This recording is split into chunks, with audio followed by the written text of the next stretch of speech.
So friends, this is really very easy. Let's create data for this. Let's write total, and our total would be 100% and work completed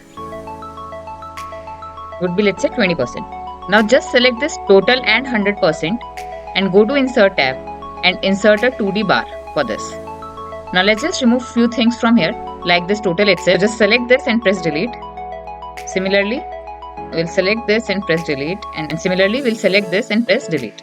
We can reduce the size, and now similarly we want to remove these lines as well. So we'll click on these lines and press delete.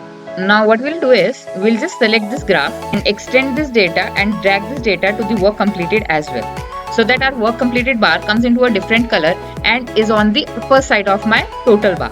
Now we'll just double click on our bars, which will open for me the formatting series options. This series overlap, just make this as 100% and width gap will make as 0%. Now we'll reduce just this bars, and now it's just the formatting portion of it left.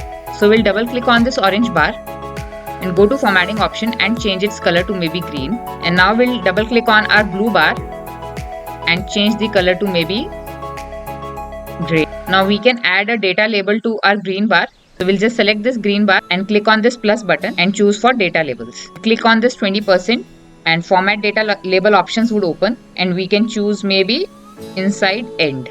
Now we can just format this with bold. We can change the color as well to white. So now let's see if it works. We'll select this entire graph to format options and choose as no outlines.